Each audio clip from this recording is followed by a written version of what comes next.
From Washington, D.C., going to tear the stage up. Give it up for Herricane!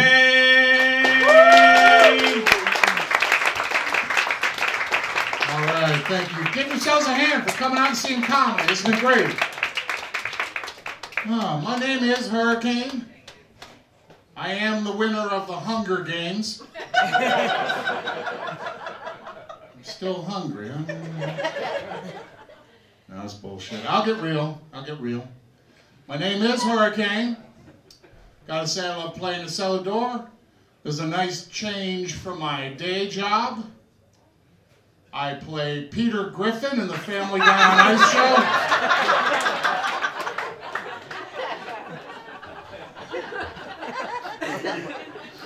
Hey Lois, Quagmire just bought a new power mower. That's bullshit. Well, we'll get started here. It's great to be here in Frederick, the place where the Confederate Army tried to escape from, followed by every other single person who ever lived here. I hope y'all made it. This is a nice place. There's some wealthy areas. I tell you, Frederick's a nice city. I drove through a wealthy area, Spring Ridge. There's a big house there. That was a wealthy area.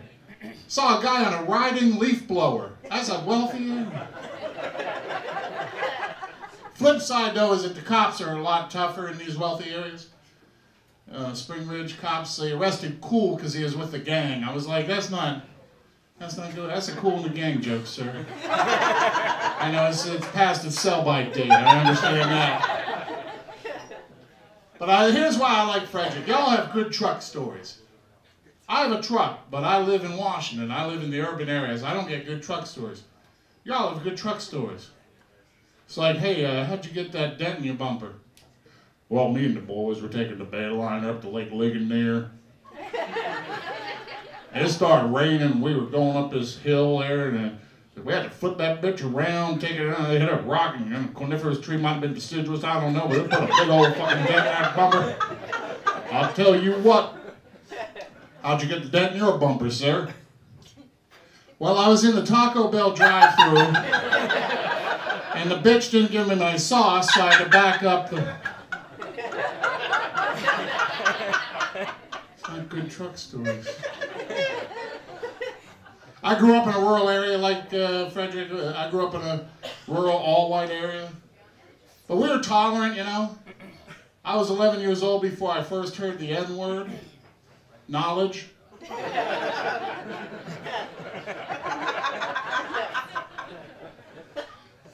Let that simmer in there a little bit. But it's good to be here. I got to admit, I've been playing some hood spots lately. I live in D.C. I've been playing some hood joints. I played a sports bar in Southeast Anacostia.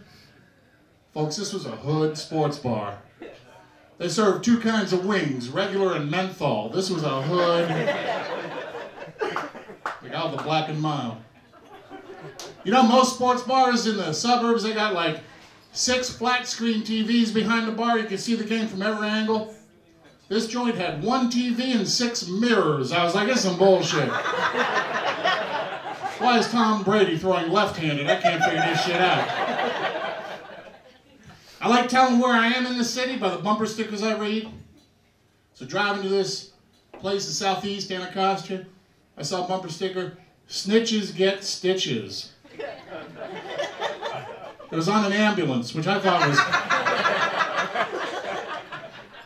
And coming up here, I saw a bumper sticker, "My wife is an honor student at Wilson Junior High School." Dundalk, right. Where are my Redskins fans in here? All right. Where are the Ravens fans? All right, Cowboys fans? Shut the fuck up, that's right. I saw one where she like raised her finger up. She was like, I'm not testing this at all. Yeah, I miss football season. I miss everything about football season. I don't miss the football announcers. I think they use the word unbelievable too much. Peyton Manning just threw a touchdown pass. Unbelievable. Save the word unbelievable for shit that is truly unbelievable.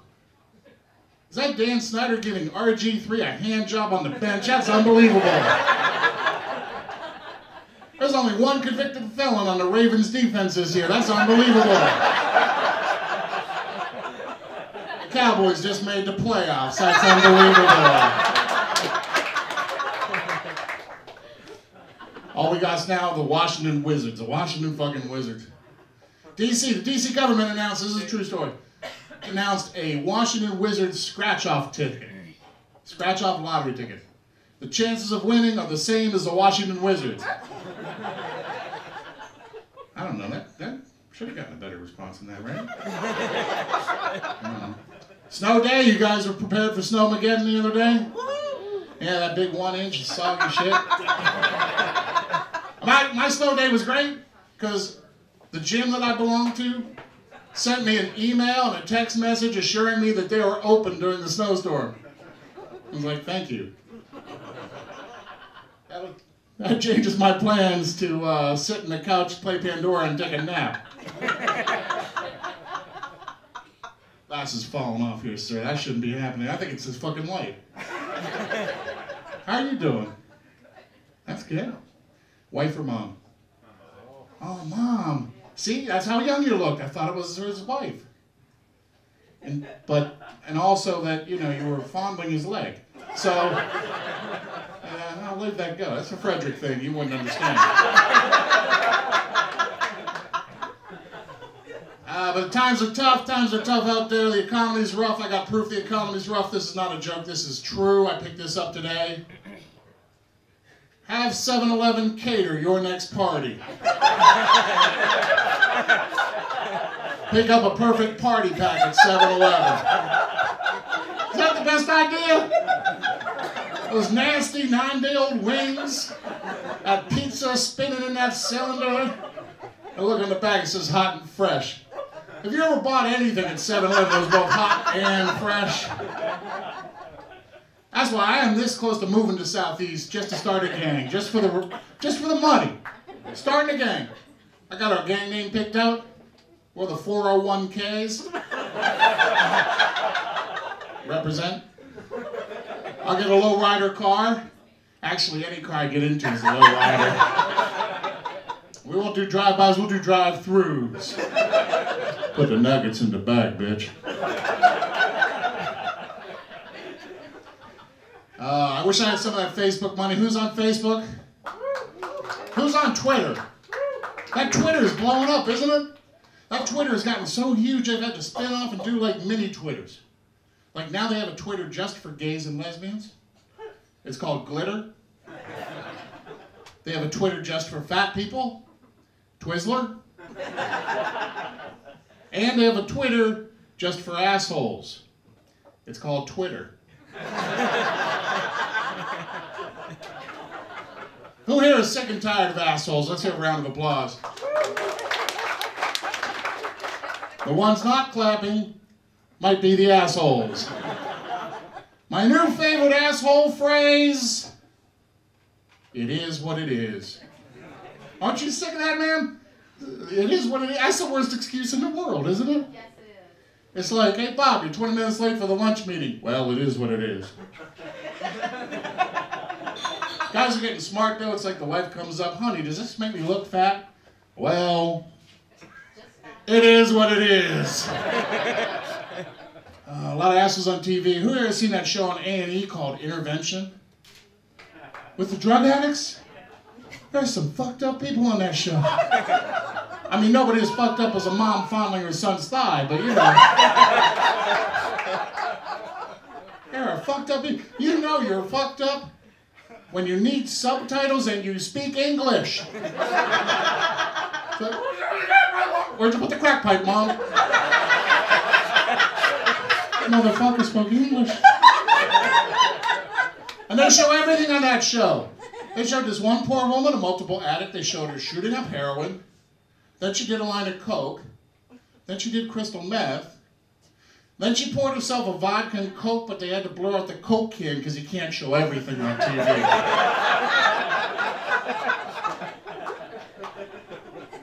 A lot of asses in politics, but give it up for President Obama.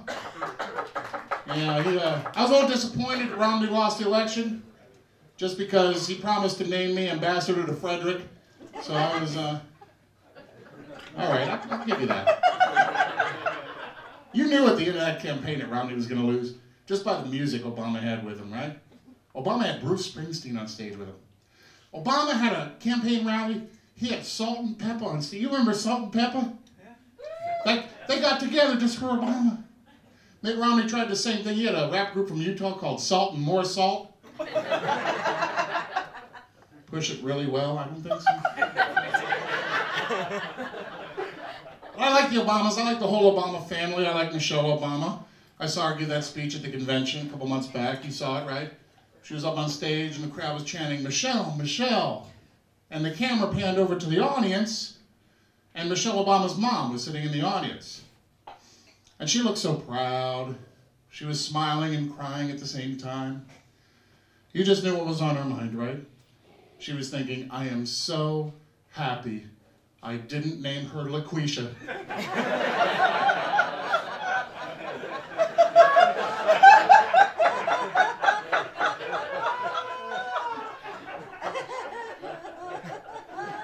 Stop kissing your son, all right?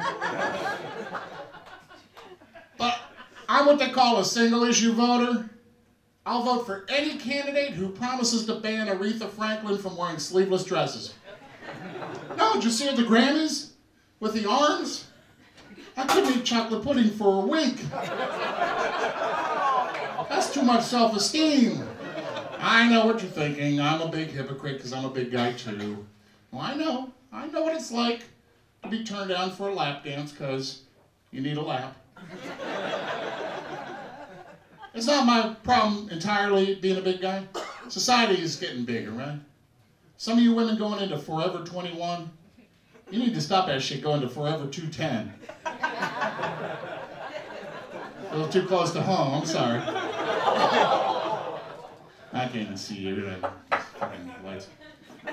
Plus, my mom saved bacon grease growing up. Who had a mom that saved bacon grease? What the fuck was that? Not one word about antioxidants. I got 6 glasses of white trash Crisco sitting in the fridge. Thank you very much. I don't know, maybe it's me. I believe in living every day like it's the last day of my life. And who the fuck's gonna exercise on the last day of their life?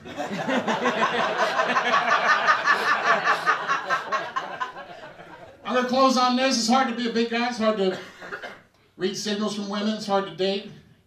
You know, and women are smart anyway. It's tough. I took this one girl out on a date.